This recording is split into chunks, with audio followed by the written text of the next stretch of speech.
Antes de começar esse vídeo, eu só queria falar que esse mangá, ele contém temas extremamente pesados que podem gerar gatilhos ou até mesmo incômodos em muitas pessoas. Então eu digo que se você tiver problemas em assuntos mais sensíveis e mais delicados, eu digo para você não assistir esse vídeo.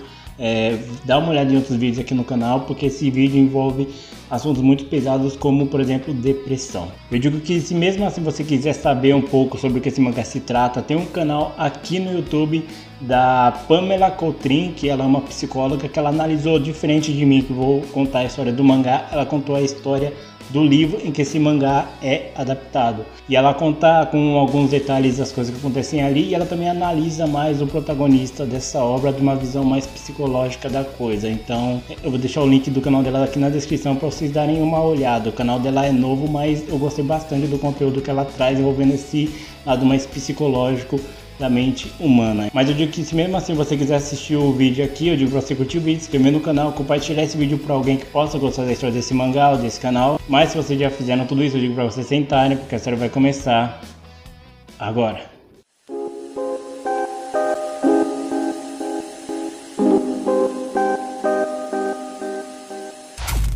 A história começa com um homem e uma mulher. O homem está visivelmente doente, então ele acaba tomando uma espécie de medicamento e juntos eles pulam e caem em uma correnteza extremamente forte na intenção de tirar a própria vida. Mas então voltamos alguns anos no passado, onde nós conhecemos o protagonista dessa história, o Yuzo. O Yuzo, ele comenta que desde que ele nasceu, ele nunca se sentiu uma pessoa aceita, digamos assim, na sociedade. Tanto que ele descreve que ele tinha 10 caroços de, digamos assim, tristeza, depressão dentro dele. Ele cresceu em uma família extremamente privilegiada, só que mesmo assim ele não se via tão abraçado por aquela família, sabe? Mesmo todo mundo sendo acolhedor, ele não sabia lidar com esse tipo de coisa. Isso era algo que deixava ele bastante angustiado. Tanto que por conta de toda essa pressão, tanto do pai dele, da família dele, ele acabou desenvolvendo uma personalidade brincalhona, que fazia brincadeiras, fazia piadas, esse tipo de coisa. E mesmo sendo uma criança, ele percebeu como as pessoas são diferentes, são duas caras. Na presença do pai dele, por exemplo, todo mundo aplaudia, falava que ele era incrível, que ele era maravilhoso, saca? Só que pelas costas, todo mundo falava mal do pai dele. E quando ele tá na casa dele, um dos empregados acabou levando ele para um canto e acabou abusando dele. Um tempo depois, ele encontra com uma outra empregada que percebe que ele tá um pouco estranho, só que ele não quer falar sobre o que aconteceu. É quando ela fala que ela comprou alguns doces e quer para ele ir no quarto dela. E ela acaba dormindo com ele também lá.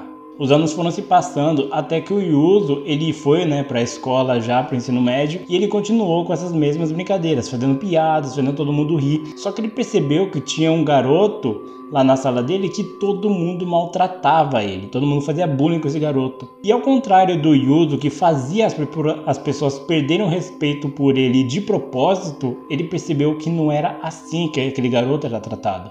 E um dia, quando ele faz uma brincadeira para todo mundo ali rir durante a educação física, esse garoto se aproxima dele e fala que percebeu que essa cagada que ele fez na atividade foi de propósito, ele queria falhar naquilo.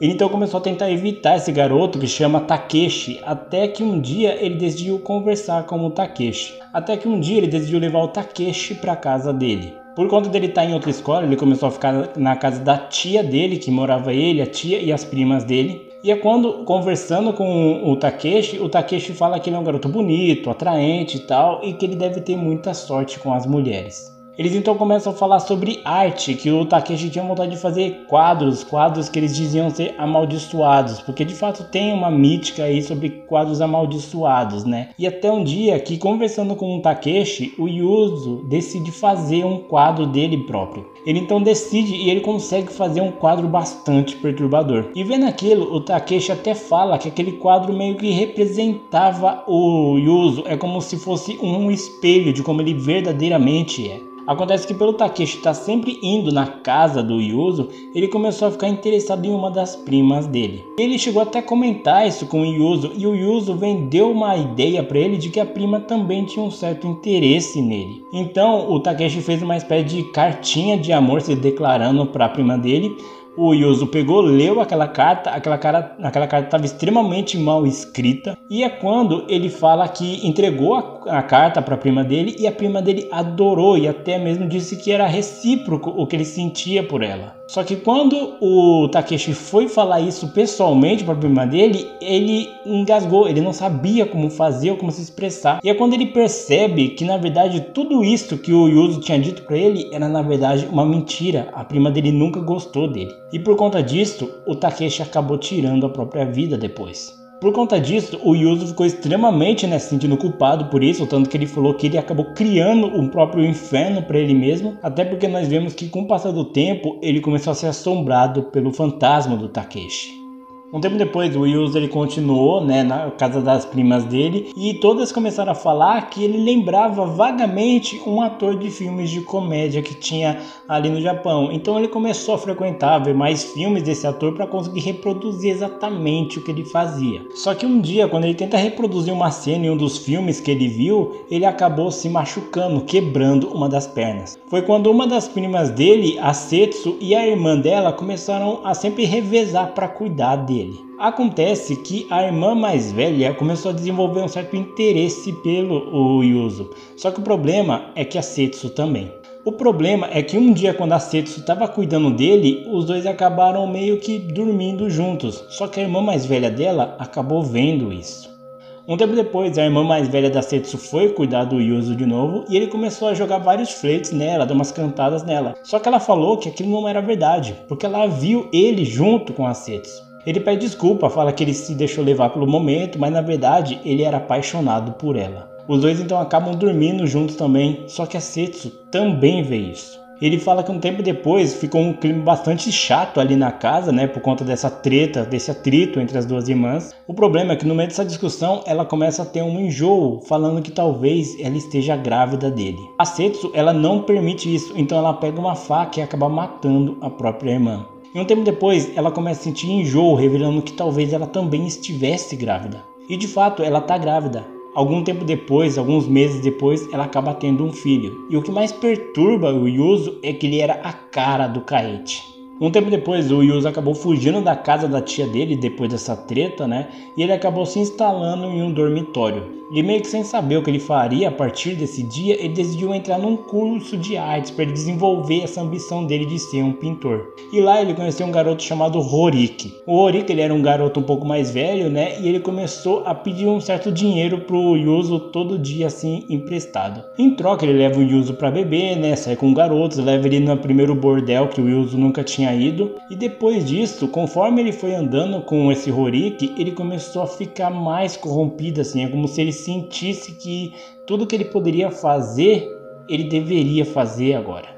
Um tempo depois, andando com o Hirita, ele percebeu que depois de várias noites bebendo, várias noites ficando com mulheres diferentes, ele percebeu que talvez o Yuzo gostaria de ter algo mais relevante para se viver, porque afinal de contas a vida não se resume a trabalhar, beber e mulheres, Então ele decidiu ingressar ele em um movimento que ele faz parte. Esse movimento é um movimento de extrema esquerda que segue Karl Marx. E esse movimento estava planejando espalhar vários cartazes em volta de toda a cidade, pregando a ideologia deles. De início, o Yuzo ele fica meio com o pé atrás porque ele não quer se envolver nessas paradas de política, Só que ele acaba tendo um desenvolvimento, um empenho, digamos assim, muito elevado. E conversando com uma das garotas ali do movimento, a Matagi, eles começam a conversar e planejar como que eles fariam isso sem ser pegos pela polícia. O Yuzo e ela, junto com o Horimi, eles começam a planejar cada vez mais. E ela começou a desenvolver um certo interesse pelo Yuzo. Tanto que um dia ela dá um porta-cinzeiro para ele e também um ferrinho para ele limpar o ouvido. E ele até comenta que aquilo ali, embora seja um objeto de uso pessoal, ele poderia facilmente matar uma pessoa com aquilo acertando ela na orelha. Isso por algum motivo mórbido faz com que os dois sintam interesse um pelo outro, então eles acabam indo pro quarto juntos. No outro dia, ele percebe que eles vão ter que fazer um protesto armado ali contra as pessoas. Então, ele não sabe exatamente se ele deve fazer isso. Só que o problema é que o líder daquele movimento colocou ele como, digamos assim, o líder daquela operação. Então, tudo dependia do projeto dele. O problema é que quando eles vão começar esse projeto, esse protesto armado, a polícia de alguma maneira já tá sabendo e acaba emboscando eles. A polícia pega e espanca todo mundo lá, só que o Yuzo consegue escapar por muito pouco. O Yuzo ele consegue fugir daquela situação, ele fica um tempo meio que aéreo, tentando se esconder, até que ele chega em uma espécie de lanchonete. E nessa lanchonete ele acaba encontrando uma mulher chamada de Tsuneko. A Tsuneko percebe que ele tá bastante assim, exausto é ótimo, né? A Tsuneko percebe o estado que ele tá, né? E ela começa a conversar com ele. Só que o Yuzo acaba dormindo pela exaustão. Ele começa a ter um sonho que ele tá meio que caindo em uma areia movediça. E essa areia tá puxando ele para onde as pessoas que mais traumatizaram ele estão esperando por ele, principalmente o Takemichi. Quando ele acorda, aquela garçonete ainda tá ali olhando para ele pede desculpas, né, por ter dormido, e é quando ela fala que ele pode ir para casa com ela. Ele fica conversando com ela, né, durante a noite e ela revela que ela é casada. Ela fala que de fato ela é casada, o marido dela até se mudou para essa cidade só para ficar com ela, porque parece que os pais dela não aceitavam tanto isso. Só que ele acabou sendo preso por fraude e ele tá preso até hoje em uma penitenciária.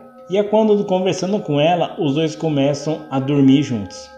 Ele percebe que de alguma maneira algo entre ele e aquela mulher meio que combinou. É como se, digamos, a miséria dos dois fosse feita um para o outro. Na manhã seguinte ele acorda, ele até pede desculpa, ele fala que não pode ficar ali por muito tempo, né? Mas ele acaba indo embora abandonando ela. Um tempo depois ele está de volta naquele dormitório, né, onde ele estava. E é quando tanto o líder do movimento como a Matagi acabam encontrando ele. O líder daquele movimento começa a questionar ele, porque, beleza, como que os caras sabiam que eles iam estar lá? Se eles estavam ali próximos, se eles sabiam como seria a estratégia, como seria o protesto armado deles, alguém vazou essa informação. E o mais estranho de tudo isso é que como ele, o líder daquele pelotão, digamos assim, que é o principal alvo dessas pessoas, os militares, conseguiu sair ileso de toda essa situação. O Yuzo então comenta que ele acabou sendo acertado na cabeça por um dos guardas e ficou desacordado, por isso ele não sabe exatamente o que aconteceu e por isso que ele conseguiu sair ileso de toda essa situação. Obviamente o líder daquele movimento não acredita tanto nele, só que a Matagi que tá ali fala que sim, ela viu isso acontecer e que a partir de hoje ela vai fazer questão de ficar vigiando ele. Só que ela não fez isso simplesmente para ajudar ele porque ela é uma boa pessoa. Na verdade ela fez isso para prender ainda mais o Yuzo com ela. Um tempo depois ele acaba encontrando com o Hirumi e eles vão almoçar exatamente naquele restaurante que a Tsuneko trabalha. O Hirumi até tenta dar um beijo nela, só que ele fala que aquela garota é pobre demais para receber um beijo dele. Depois disso ele acaba indo para casa da Tsuneko de novo, eles acabam dormindo, né, juntos, só que quando começa a ficar mais tarde, ele começa a ouvir ela murmurando enquanto dorme que ela quer morrer. Na manhã seguinte ele compartilha com ela sobre essa experiência dele também não ser tão apegado assim à vida, então eles decidem comprar um remédio, aproveitar o dia e à noite tirar a própria vida com ele. O problema é que quando eles fazem isso, eles vão até um local que é uma rocha, que tem mais pé de praia ali próximo, e eles decidem tomar juntos os remédios. E é isso que eles fazem. Acontece que com o Yuzo, ele começa a ter visões de pessoas ali próximas dele, entre elas a própria Matagi. A Matagi então pergunta se ele de fato quer fazer isso e tal, começa meio que brincar com o psicológico dele, sendo que ele não sabe se o que ele está vendo é real ou pura coisa da cabeça dele causada pelo remédio. A Tsuneko então começa a pedir ajuda para ele, porque depois que o efeito do remédio começou a funcionar, ela começou a ficar desesperada. E a Matagi, que está olhando para ele ali, fala para ele chutar ela para as ondas. E é exatamente isso que ele faz. Um tempo depois ele acaba acordando em um hospital, né? As enfermeiras encontraram ele não sabe dizer exatamente como encontraram ele lá. Só que a Tsuneko não foi encontrada. Só que ele comenta que semanas depois acabaram encontrando o corpo dela e que ela já estava até mesmo inchada por causa da água. Ele acaba indo até lá perguntando por que ele fez isso e tal.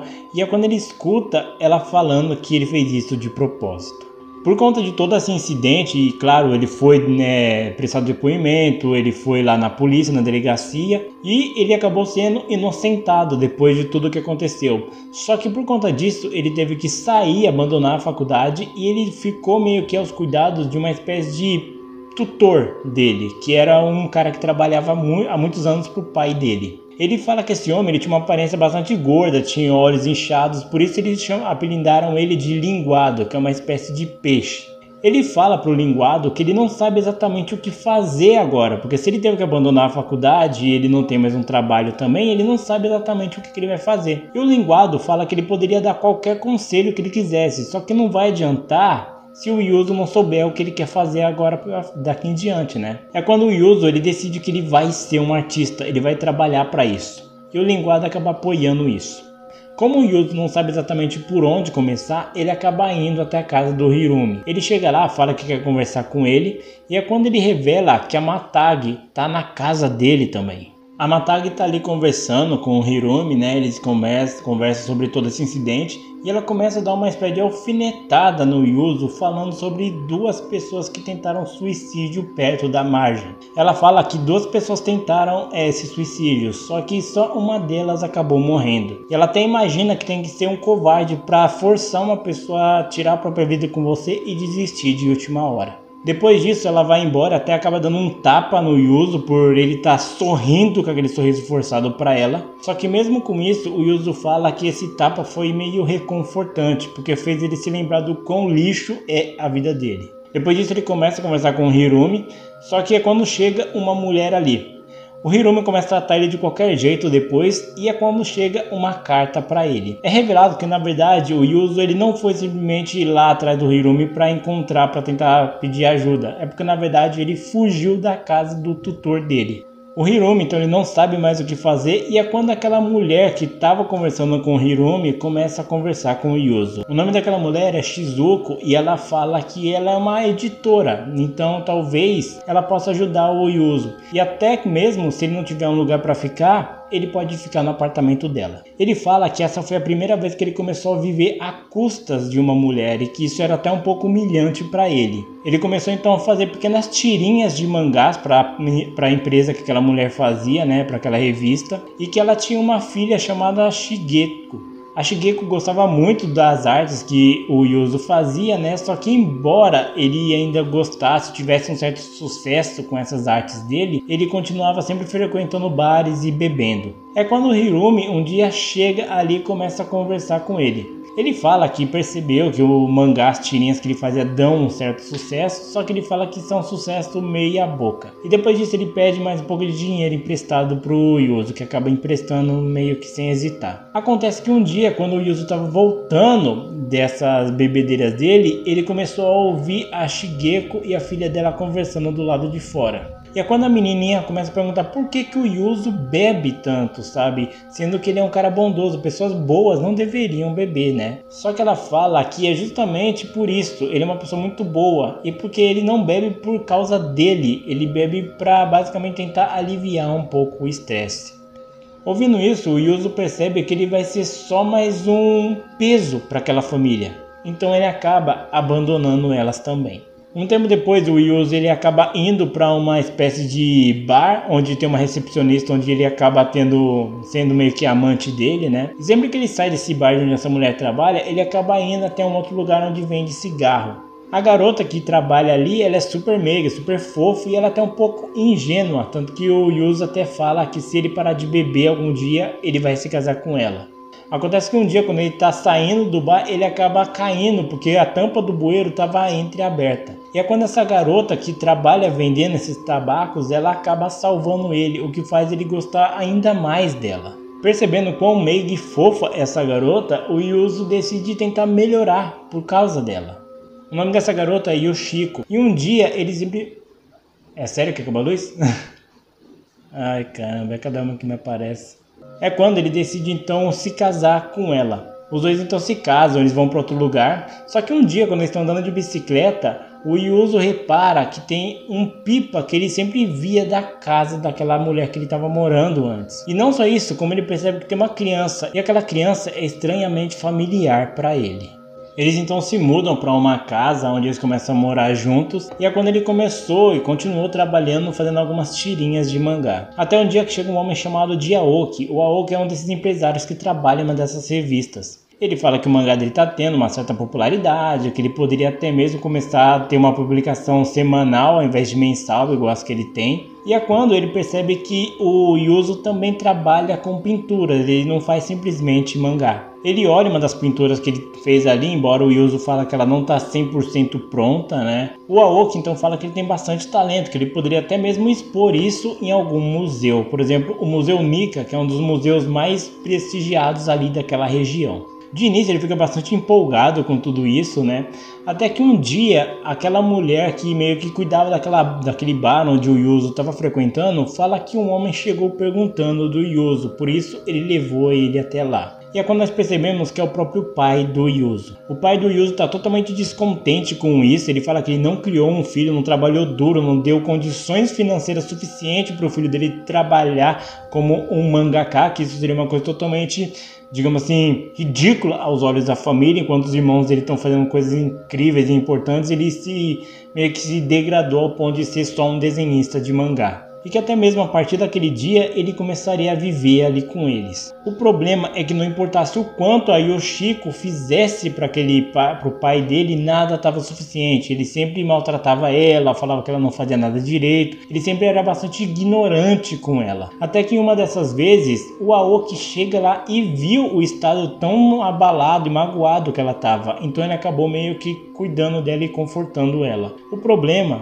é que o Yuzo viu isso. Um tempo depois, o Yuzo, junto com ela no quarto, ele começa a confrontar ela, perguntando se ela tem algum interesse no Aoki, se ela tá traindo ele com a Aoki. Ele pressiona ela a um limite até que ela acaba aceitando que sim, ela tá tendo um relacionamento com ele. Só que depois que o Yuzo fica completamente sem reação, ela fala que isso é mentira. Ela só disse isso porque achou que ele iria gostar de ouvir isso. Ele então pede desculpa, percebe o quão longe ele estava indo. Só que depois o Aoki aparece falando que na verdade a ideia de publicar o mangá dele semanalmente não vai mais funcionar. Isso porque outro mangaka está se popularizando bem mais do que ele. E esse mangaka é justamente o Hirumi. Ele então percebe que tudo que ele estava fazendo, todas as vezes que eles conversaram, meio que serviu de inspiração para ele escrever algumas das histórias dele. E que até mesmo aquela publicação, exposição dele naquele museu também não vai funcionar. Só que o Aoki fala que ainda não é o fim do mundo, isso ainda não está 100% decidido, isso ainda pode mudar lá no futuro.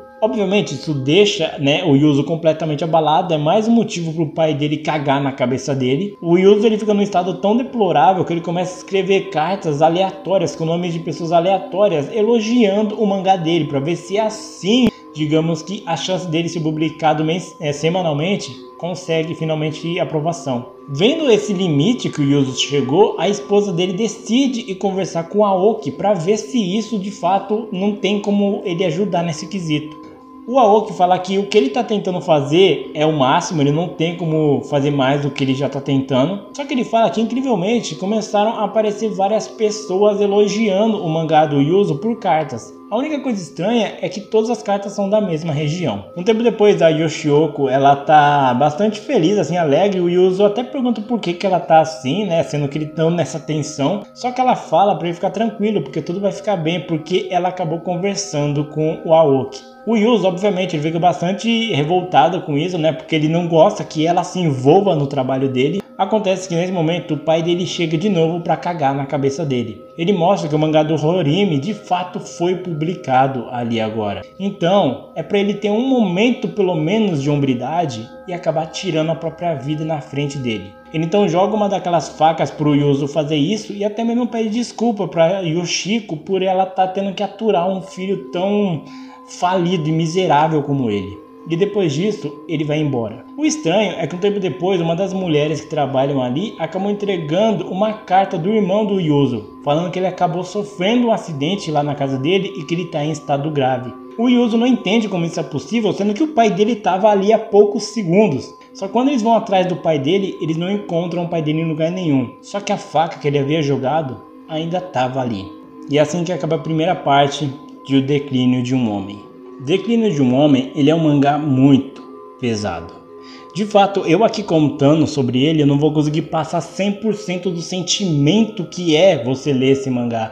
Se você tiver um pensamento bastante assim, triste, se você tiver um dia muito zoado da sua vida, por favor, passe longe desse mangá ou desse livro. Como eu falei, esse mangá é uma adaptação desse conto, do Osamu Dazai. E o que eu sei desse cara é que ele foi um dos grandes escritores contemporâneos do Japão. O problema é que ele tinha uma visão muito pessimista da vida. Ele teve vários problemas com depressão, ele tentou tirar a própria vida várias vezes, até que uma vez ele acabou tirando de fato a própria vida dele com a própria esposa. E dizem que esse mangá, esse livro, né, que o mangá foi baseado, muito se dá de uma digamos assim, semi-biografia do autor. Embora tenha personagens com outros nomes, ele até mesmo aparece nesse mangá aqui, você percebe que muito da vida dele parece se encaixar bastante nesse mangá, né? Então, por isso eu digo, se você tem problemas de gatilhos, de depressão, esse tipo de coisa, esse mangá não é um mangá para você. Eu recomendo você ver outras obras do Junji Ito. E por mais que você possa estar pensando, pô, mas o Junji Ito é o mestre do terror. Sim, ele é o mestre do terror. Igual eu falei no mangá de Remina, o Junji Ito, ele consegue transformar o ser humano de uma maneira que você fica assustado com ele. Esse mangá, ele pode não ser um mangá de terror de fato, que você fica assustado, você tem pesadelos com ele. Só que se você for ler ele percebendo o estado mental em que o Yuzo começa e como ele vai terminar na parte 2 que eu vou trazer aqui para vocês vão perceber o quão pesado, o quão perturbador é esse mangá. Porque esse mangá não se trata de monstros, de pessoas até meio psicóticas, doentes, sádicas, sabe? Se trata de um cara que o próprio fato dele estar vivo já é um grande pesadelo. Por que o nome do mangá é Declínio de um Homem? Porque você percebe que ele era um garoto, que ele tinha todas as chances possíveis para ser um garoto feliz. Ele nasceu em uma boa família, ele tinha uma condição financeira alta, a família dele era de um prestígio absurdo, né? Ele poderia facilmente ser uma pessoa extremamente feliz, só que ele não se encaixa nesse padrão. Ele mesmo fala que, diferente de todas as pessoas ali da casa dele, ele era muito diferente, ele não conseguia se dar bem com as pessoas. Ele mesmo fala em vários momentos do mangá que ele, vendo todos os problemas que ele tinha, problemas financeiros, problemas de autoestima, esse tipo de coisa, nada era comparado ao medo que ele tinha das pessoas em volta dele. Então isso é muito pesado. Se você de fato tem problemas desse tipo, como depressão, esse tipo de coisa, é um mangá que eu recomendo. O mangá é um livro que eu recomendo você não ler, você simplesmente deixar pra lá, porque senão esse mangá pode gerar vários gatilhos em muitas pessoas. O nome de Declínio de um Homem também, ele mostra o quão a sua mente é a sua inimiga. A pessoa mesmo que ri, faz piadas, ela faz todo mundo se divertir, ninguém sabe o que essa pessoa tá passando na cabeça dela. Você pode pegar aquela pessoa mais feliz, que você olharia para ela e falaria, cara, esse cara não é triste nunca, esse cara é de bem com a vida 100%. Você não sabe o que acontece na mente dessa pessoa, e isso é perturbador, sabe? Quantas vezes você não tá triste, não tá batido, você tá completamente destruído psicologicamente, você tem que virar para a pessoa do seu lado e dar um sorriso, fazer uma brincadeira, fazer essa pessoa sorrir. E isso é muito pesado no mangá. Como eu falei, ele é um mangá semi-biográfico do autor, né, do Osamu Dazai. E, putz, se isso de fato for igual o pessoal fala, eu não li o livro para fazer uma comparação, ver se é uma boa adaptação do mangá, do livro no caso. Só que se for de fato uma análise semi-biográfica do autor, então, de fato, é muito pesado. Esse mangá é muito pesado, sabe? Mas a paulada desse mangá não é nem o fato de você se assustar com as criaturas, das bizarrices que acontecem. É você ver o quão a mente de uma pessoa pode ser, sabe, perturbadora. É muito perturbador esse mangá, porque é como se você entrasse na mente de uma pessoa que ela é completamente instável. E nós vamos ver isso ao longo do mangá. O declínio do homem ainda nem começou. Como eu falei, se você quiser ver uma análise desse mangá por uma psicóloga, por alguém que entende de fato a mente humana, eu só tô falando coisas aqui da minha cabeça, né? Eu recomendo de novo o canal da Pamela, porque ela explica, ela pega algumas citações do livro e explica isso, sabe? Alguns tópicos. Então é bastante interessante você conhecer o canal dela, porque ela trabalha primeiramente, se você curte a sala de psicologia igual eu, você vai gostar muito do canal dela. O canal dela é novo, né?